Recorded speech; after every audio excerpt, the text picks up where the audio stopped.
If you train long enough, you will get injured. Full stop. That's just the deal. And I used to think injuries only happen to people who were, being stupid, being reckless, going too heavy, skipping the warm-ups. You know the type. But no, after years of training, I've come to realize there are two kinds of injuries. The ones you bring on yourself and the ones that, just find you. And today we're talking about both. And there's a reason why. Right, let's start with the ones that are genuinely your own fucking fault. And I say that with love because I've been there. The number one thing that gets people hurt in the gym is ego. Simple as. You're loading up weight that your body has no business moving. Your form goes to shit. Your joints are screaming. And then, slap city bitch. You've done your fucking shoulder on a bench press because you wanted to look hard in front of strangers that you don't really care about. Was it worth it? Was it? And then there's the skipping the warm-up. I get it, you're busy. You just want to get in and train.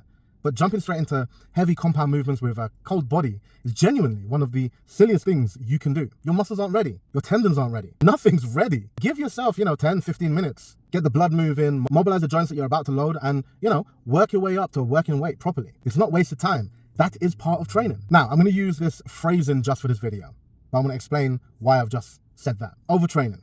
It's another big one. People hear more is better, and they just go fucking feral. 6-7 days a week, every session, max effort, no deload, no rest days, just grinding until something gives. Your body doesn't grow in the gym.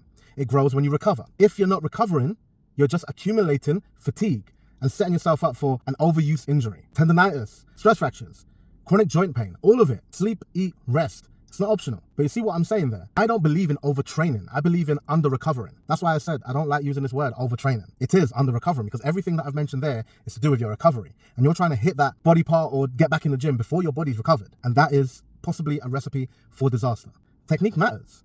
I know it's not glamorous. Nobody wants to, drop down in weight and then go back to basics. But if your movement patterns are off, you are slowly cooking yourself. Rounded lower back on a deadlift, knee caving in on squats, internal rotation on a press. These aren't just, technical errors. They're injuries waiting to happen. Learn the fucking movement first.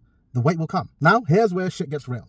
Because even if you do every single one of those things right, you warm up, your technique's solid, you sleep well, you eat well, you're not being a dickhead about the weight, you can still get injured. And this is the part that no one really talks about. Sometimes you just move wrong. You can step off a curb funny and your ankle goes. Next thing you know, you rolled on your ankle. You reach for something and your neck just fucking locks up. You're mid-set and you feel something tweak. That has absolutely no fucking explanation. It just happens. Tendons get grumpy. Joints have bad days. The body is not a machine. It's a biological system, and sometimes biological systems fail without warning. Acute injuries, a muscle tear, a ligament sprain. These can happen even to elite athletes with perfect programming and professional coaching. You think these people want to get injured? No, but unfortunately, it's part of the game. You manage the risk. You do everything you can to reduce it, but you cannot eliminate it entirely. And that's okay. That's what people don't hear enough. It's okay. Getting injured doesn't mean you failed. It means you're someone who trains. And the reason I'm making this video is because I twinged my back today. I was doing rack pulls, which is something I'm very used to doing. I was doing a bullshit weight, which is 220 kg. I'm normally well over 300. I felt a twinge and I stopped everything. I cleared away my weights. And then, to be very honest with you, I didn't call it a day. I didn't carry on my workout, which is what I would have done many years back. But what I did do was I tried to do a bit of cardio just to, mobilize and see what's hurting and what's the damage. And then eventually I went from the cross trainer to the treadmill, and then there was just that little bit of pain. And then I thought, you know what, let me not aggravate it any further. Let me take some time. And then I've got some time before my next client, and then I'll do my client, and then I'm gonna go home, get some Tiger Balm, and work on some recovery. I felt really good today. Everything's been okay. It's just a thing. It's one of those unfortunate events. So, what can you actually do? Here's what I tell everyone. Warm up properly. Every single session, no exceptions. Raise your heart rate, mobilize the joints that you're training, do some lighter sets before you go anywhere near your working weight. Prioritize technique over load, always. If you can't do it right, you can't do it heavy. Done. That's it. Progressive overload, not aggressive overload. Don't think, I'm just gonna add 20 kg on my squat in a week because, you're feeling yourself. Your muscles adapt faster than your tendons and your ligaments do. So you have to give them time to, catch up. That's why you find a lot of people who use performance enhancing drugs end up with, snapping a ligament or a tendon or something, and that's because, the muscle is getting strong and it's getting strong very quickly, but your tendons and your ligaments don't. That takes time. Yeah, so even though they're able to shift the weight, their tendons and ligaments can't, and, then, God forbid, there's an injury. Sleep like it's your motherfucking job. Soft tissue repair happens when you sleep. If you're chronically undersleeping, you are chronically under-recovering, and that makes you way more vulnerable to injuries. Listen to your body. There's a difference between muscle soreness, that productive, you worked hard kind of soreness, and joint pain, sharp pain, persistent pain.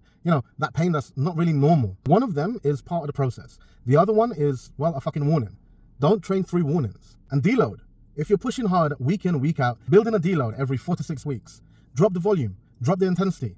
Let your body actually catch up with the work that you're putting in. Look, end of the day, injuries are part of this life. They're frustrating, they're humbling, they test your patience. And sometimes they genuinely break your spirit for a bit, but they don't have to be the end. You come back smarter, you come back more aware of your body.